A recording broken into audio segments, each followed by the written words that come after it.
halin da Baba Ɗan Audu yake ciki tabbas ya samu kuɗi sosai a hannun kilishi, shi isa ya ƙara aure, yayin da ya auro Balangada, kuma tabbas Balangada 'yar duniya ce. Zuciyarsa ta fi amincewa da Balangada, sannan uwargidansa ya mata duk abin da take so, amma kuwa rashin mutuncin da take tsulawa kamar ba gobe. Ya rabu da ita ne saboda ya san ba abin da zai mata, kuma sannan ya san duk irin abubuwan da take yi, yana sane da ita, shi isa ya rabu da ita. A yanzu haka masu sauraro za ku ji cewa sai da ya kai Balangada otal suka gama cin amarcinsu, sannan ya kawo ta tsakiyar cikin gidansa don ta zauna ta yi rayuwa. Kuna gani masu sauraro za a zauna lafiya a cikin ƙayataccen fim ɗin nan na Labarina? Tabbas akwai rigima, sabida Balangada shigowarta cikin gidan Baba Ɗan Audu tabbas ta faɗi maganganu marasa kyau, kuma marasa daɗi da marasa kan gado. Duk irin maganganun da take faɗa tabbas ta faɗa su ne da zuciya, kuma ba za ta taɓa yin da na sani ba. Hakan ya sa shi kansa Baba Ɗan Audu ya gaya mata cewa duk irin addu'ar da za ta yi da gaske, saboda akwai 'yan son zuciya a cikin gidan. Kun ga kenan ba da kowa yake ba, face da uwargidansa.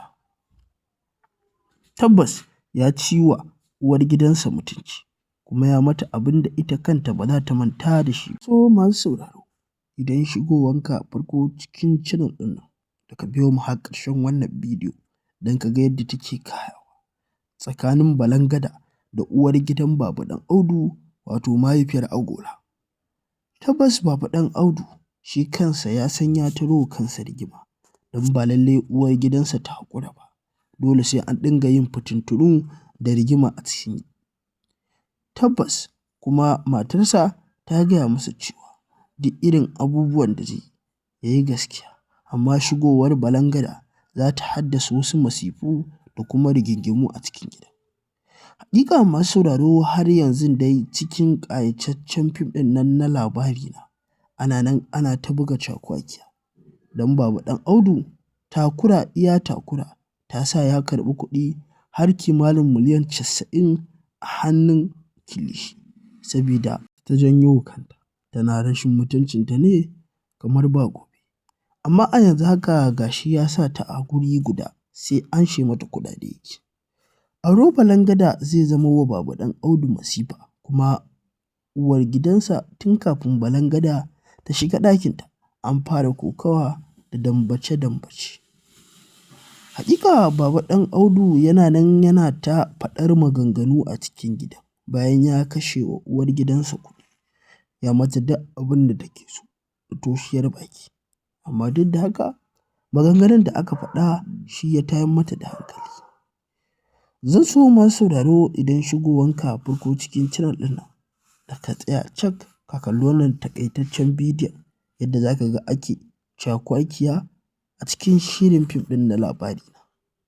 Tabbas Balangada ba ta da mutunci, kuma daga kallonta za ka san 'yar duniya ce, sabida duk abin da za ta aikata tana aikata shi ne da daɗin kanta, kuma tana rashin mutunci yadda ta ga dama.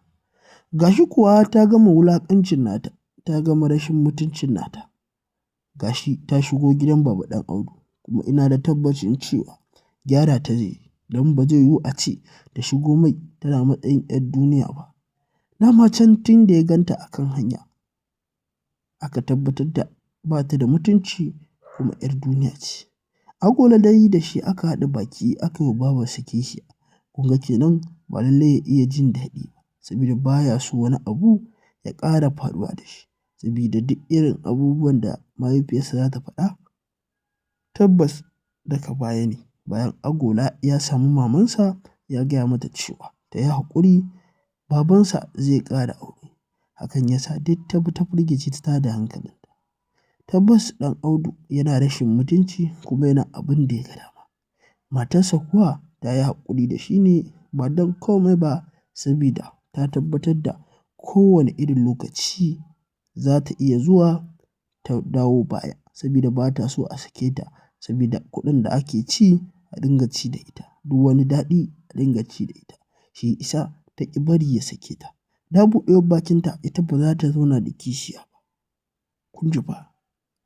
To masu sauraro idan shigowanka farko cikin channel ɗin nan da kar ka manta da dangwala mana alamar subscribing da alamar ƙararrawar sanarwa don samun fitattun labarai ingantattu da zarar mun ɗora.